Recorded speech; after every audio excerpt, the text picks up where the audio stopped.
Fase pertama dari rangkaian tes awal musim 2026 telah selesai, di mana pembalap dan tim merampungkan keseluruhan 5 hari shakedown di Barcelona.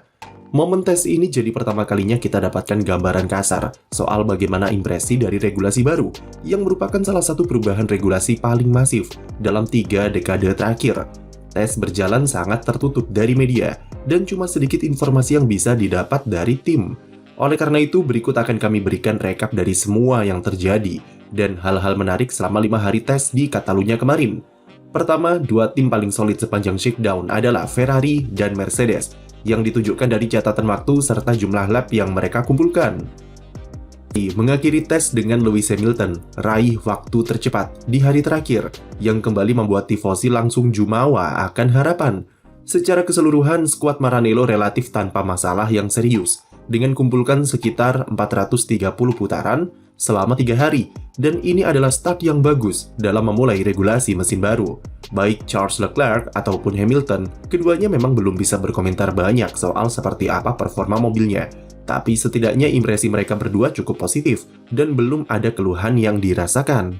Catatan waktu memang tidak menjamin apapun, dan berulang kali di masa lalu Ferrari bisa puncaki waktu saat tes, tapi ujungnya rungkat juga saat musim berjalan. Tapi setidaknya mereka punya fondasi yang bagus dan lebih meyakinkan daripada perubahan regulasi mesin pada 2014 silam, di mana mereka alami banyak problem selama pramusim. Mesin Ferrari menunjukkan impresi positif di aspek reliabilitas dengan kumpulkan 900 putaran selama 3 hari tes. Meski Ferrari nampak oke, publik saat ini malah cenderung lebih yakin jika Mercedes akan tampilkan sesuatu yang spesial di regulasi 2026. Kekuatan paling menonjol dari Mercedes adalah reliabilitas mesin mereka yang sangat bagus, dan seakan-akan beri konfirmasi jika memang benar pabrikan Jerman ini jadi tim paling maju dalam pengembangan mesin 2026. Total, George Russell dan Kimi Antonelli kumpulkan 500 putaran, dan jika digabungkan dengan tim lain pemakai mesin Mercedes, maka jumlah total lap yang didapat adalah lebih dari 1000 putaran. Mercedes juga cukup meyakinkan di aspek catatan waktu, di mana mereka memimpin 2 dari total 5 hari tes. Semua program bisa diselesaikan tanpa hambatan, dan progres mereka selama tes berjalan sangat cepat, dengan banyaknya lap yang bisa dikumpulkan dalam sehari. Suasana di dalam tim menunjukkan sebuah optimisme, namun Mercedes nampak mencoba meredam perasaan optimis tersebut dengan tenang untuk menurunkan ekspektasi dan tidak terlalu menunjukkan keunggulannya terlalu banyak. Sementara itu, 2 tim besar lainnya yaitu Red Bull dan McLaren relatif cukup solid juga, tapi mereka tidak langsung jor-joran seperti Mercedes dan Ferrari. McLaren yang terlambat dan baru memulai tes di hari ketiga sejauh ini masih menjaga ekspektasinya dengan lebih banyak fokus untuk mengumpulkan lap. Mereka sempat alami trouble di sistem bahan bakar pada hari Kamis, dan sebabkan Oscar Piastri cuma bisa kumpulkan 48 lap saja. Total lap yang mereka kumpulkan juga tidak sebanyak tim besar lain, dengan total 280 putaran saja selama 3 hari, yang mungkin akan berdampak ke proses pengumpulan data. Ada informasi jika McLaren akan keluarkan spek mobil yang berbeda di Bahrain nanti, dan patut disimak bagaimana perkembangan tim juara bertahan ini ke depannya. Sementara Red Bull berikan impresi positif dengan mesin RBPT Ford-nya yang ternyata mempunyai reliabilitas yang bagus. RBPT total kumpulkan lebih dari 600 putaran dan relatif tanpa masalah serius sepanjang tes. Liam Lawson di hari pertama sempat sebabkan red flag karena problem di mobilnya, namun itu bukanlah perkara mesin dan disebabkan karena sistem anti-stall yang aktif ketika sedang latihan start.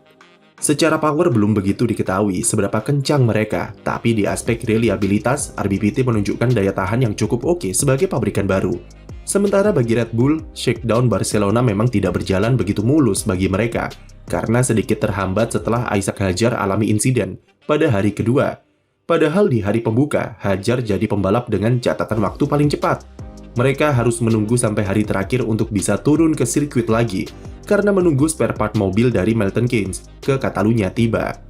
Max Verstappen berpendapat walau RBPT menunjukkan reliabilitas yang solid, tapi dia mengakui kalau mesinnya cukup kompleks dan masih butuh banyak improvement sebagai pabrikan baru. 2 tim papan tengah yang cukup kami nantikan perkembangannya di Bahrain nanti adalah Alpine dan Haas, yang sama-sama jalani tes yang solid di Barcelona.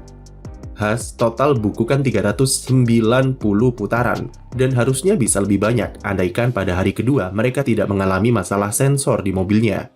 Haas paling tidak bisa melebihi perolehan lap Mercedes, karena di hari pertama saja mereka bisa kumpulkan 154 putaran, dan di hari terakhir kemarin, Ocon serta Berman raih lebih dari 190 lap. Secara performa memang belum bisa dinilai, namun mereka tergolong solid, dan banyak klaim di paddock yang memberi indikasi jika Haas memiliki paket mobil yang cukup solid untuk jadi penantang papan tengah. Sementara Alpine yang memulai era barunya dengan mesin Mercedes, sama-sama beri impresi positif dengan reliabilitasnya yang bagus. Meski sempat terganggu dengan problem di awal-awal hari pembuka, namun setelah itu Alpine tidak lagi mengalami masalah dan bisa kumpulkan 340 lap. Dengan power unit Mercedes yang digadang-gadang merupakan yang terbaik di grid saat ini, Alpine sudah tidak punya alasan lagi untuk mengulangi performa buruknya dalam 2 tahun belakangan. Mereka punya misi untuk bangkit dan kembali kompetitif di barisan 8 besar setelah musim yang memalukan tahun lalu dengan finish di posisi juru kunci. Sejauh ini dari Shakedown Barcelona, Alpine menunjukkan progres yang signifikan dan memiliki fondasi kuat untuk mewujudkan misi tersebut. Beralih ke Audi, tes Catalunya menjadi momen ujian awal bagi mereka sebagai pabrikan baru, dengan banyaknya pelajaran serta evaluasi berharga selama 5 hari terakhir. Hari pertama, Gabriel Bortoleto cuma bisa kumpulkan 27 lap saja karena masalah yang mereka alami, dan membuatnya harus skip hari kedua.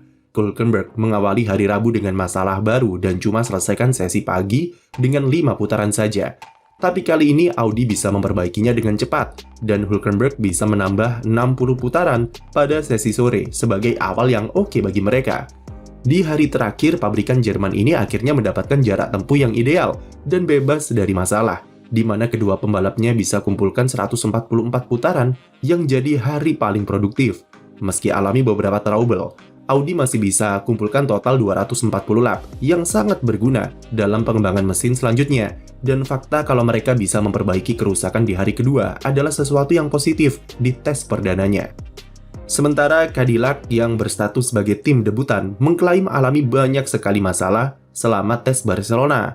Sergio Perez menyebut jika timnya alami berbagai macam problem, seperti dari integrasi mesin, sensor, sampai elektronik, yang membuat Cadillac hanya bisa kumpulkan 160 lap saja sepanjang tes.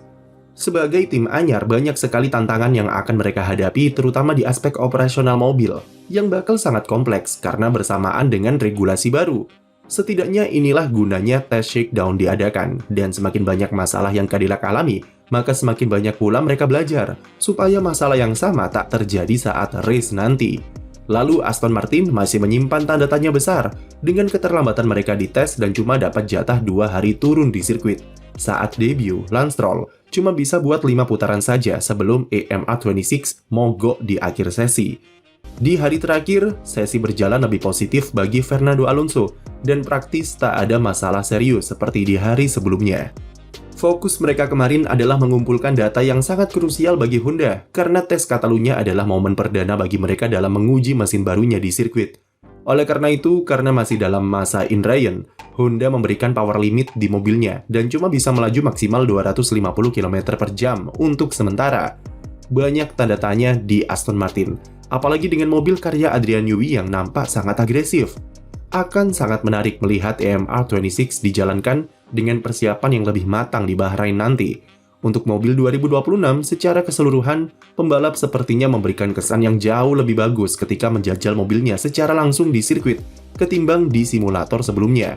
Walaupun memerlukan adaptasi, tapi mayoritas punya pendapat yang sama, yaitu mobil 2026 membuat pembalap bisa eksplor lebih banyak mengenai pendekatan gaya balap apa saja yang bisa mereka ambil untuk memaksimalkan performa.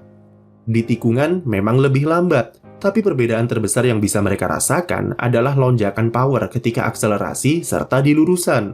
Catatan waktu terbaik Hamilton kemarin masih lebih lambat sekitar 4 detikan dari waktu pole Piastri di Catalunya tahun lalu, dan 1 detik lebih lambat dari fastest lap balapan.